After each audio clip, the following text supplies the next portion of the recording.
one of the most famous celebrity arrests of all time, the late Michael Jackson, turning himself in to police at a Santa Barbara airplane hangar. He was charged with child molestation. Of course, Michael was cleared of all charges after a 14-week trial that grabbed the world's attention. November 20th, 2003, Santa Barbara, California.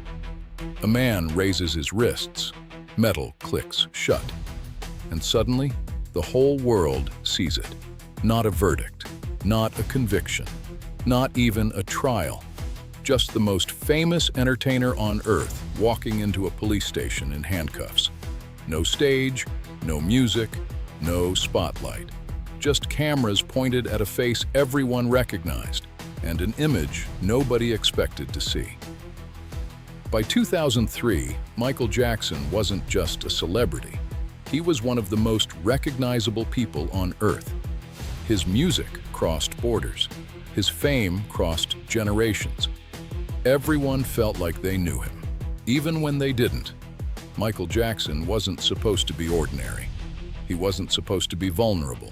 He wasn't supposed to be afraid. Then November came, and the story changed in a single afternoon. The arrest warrant was related to child molestation charges, allegations Michael denied completely and immediately. He agreed to surrender himself. What came next traveled around the world within hours. The handcuffs, the booking, the photographs. For most people, an arrest is a private moment, painful, quiet, personal. For Michael Jackson, it happened on television. Every network cut to it live. Every newspaper front page carried it the next morning. And the image didn't just spread, it settled. Into living rooms, into conversations, into the part of the public imagination that doesn't forget. Because this wasn't just a celebrity in trouble. This was the most famous entertainer on earth being processed by law enforcement like anyone else. The gap between who he was and where he stood was the thing people couldn't stop staring at. Michael later spoke about what those hours felt like. He said the handcuffs were applied in a way that caused real pain. He claimed his shoulder was injured. He described being left alone in a bathroom for 45 minutes.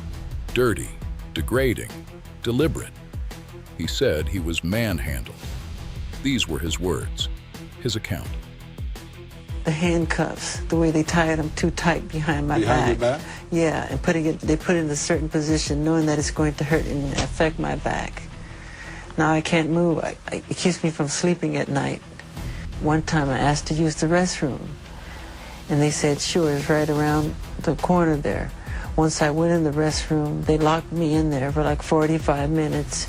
There was doo-doo, feces thrown all over the walls, the floor, the ceiling, and it stunk so bad. Then one of the policemen came by the window and he made a sarcastic remark. He said, does it smell good enough for you in there? How do you like the smell? Is it good? And I just simply said, it's all right, it's okay. But what they reveal goes deeper than a complaint about rough treatment. They reveal something easy to forget. Beneath the bodyguards, the assistants, and the fame, there was still a person underneath it all. And for a few hours, that person was completely alone. No staff, no management, no layer between him and the world. Just a booking process that didn't care who he was. This is where the story stops being about an arrest. Neverland Ranch looked, from the outside, like something between a fantasy and an obsession. Private amusement park, a zoo, movie theaters, candy everywhere. A world built to make sure no child ever felt anything but joy. Michael explained it simply. He said he built it because he never had a childhood. And whether people understood it or not, that explanation never really changed. I wanted to have a place that I could create everything that I never had as a child. So you see rides, you see animals, there's a movie theater. I was always on tour, traveling, and I never got a chance to do those things. So I compensated for the loss. He was performing professionally at 6 years old, on the road by 10, a global name before he was a teenager. While other kids had summers, he had tour schedules. While other kids made mistakes in private, he made them in front of cameras. The ordinary, unobserved childhood that most people take for granted. He never had it. Neverland was his attempt to build it retroactively, to create, in physical form, everything that had been skipped. Whether that impulse was healthy or not is a separate conversation. The wound behind it was real. Then investigators came. They searched every room, cataloged every private space, turned the place that represented everything he'd lost into a crime scene. Afterward, Michael said one sentence: "It's a house now. It's not a home anymore." So you haven't been back there? I've been back there, but not in my bedroom. I won't live there ever again. I'll visit Neverland. It's a house now. It's not a home anymore. I'll only visit there. 9 words. That's everything. While the legal case moved through the courts, something else was happening outside them. Every network ran daily coverage. Every tabloid had a theory.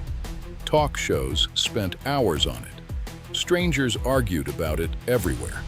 The difference between a courtroom and public opinion is this: a courtroom has rules, evidence, standards, a burden of proof. Public opinion has none of that. It moves on feeling, on headlines, on the image that gets repeated most. He was being tried twice. One trial took place in a courtroom. The other took place in the minds of millions of strangers. And only one of those trials had an end date. In interviews from this period, Michael denied everything, clearly, repeatedly. But there is one specific moment that stays with you. Sitting in front of a camera, visibly exhausted, he said, "Before I would hurt a child, I would slit my wrists." You don't have to agree with him. You don't have to believe him. But it's difficult to watch that moment and not see a man under enormous pressure. That's not a prepared statement. That's not spin.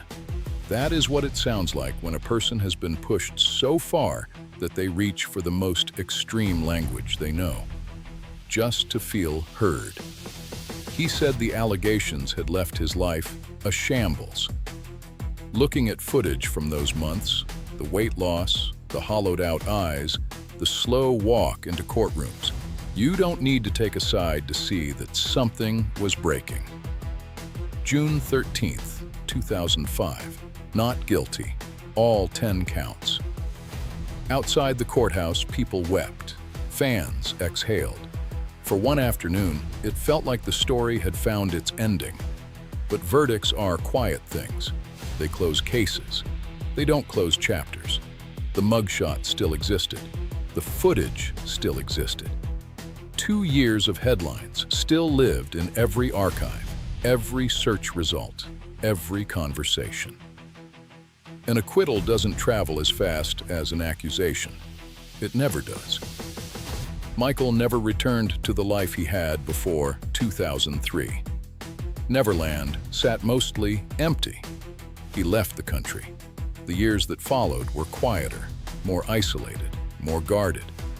Then came the announcement of "This is it." 50 concerts, London, a comeback on his own terms. He never made it to the stage. In June 2009, Michael Jackson died. And with that, every unresolved question became permanent. Michael Jackson, the king of pop, has died. Who killed him? Was it an overdose? Many people thought that Michael was murdered. Maybe he committed suicide. It couldn't have been deliberate, could it? Who saw him last? What was he doing? The doctor's been the only one here. He said that Michael Jackson drifted off. This is the final curtain call. People still argue about Michael Jackson. They argue about the allegations, the trial, what was true and what wasn't. Those arguments won't end here. But beneath all of it, beneath the headlines and the verdicts and the years of debate, there is something simpler. The arrest lasted a day. The trial lasted years. The headlines lasted even longer. But some experiences never really end. They simply become part of who you are. And whether you see Michael Jackson as a victim, a celebrity, a mystery, or a legend, one thing is hard to deny. After 2003, he was never quite the same again. Please don't forget to like and subscribe to our channel for more such videos. See you next time.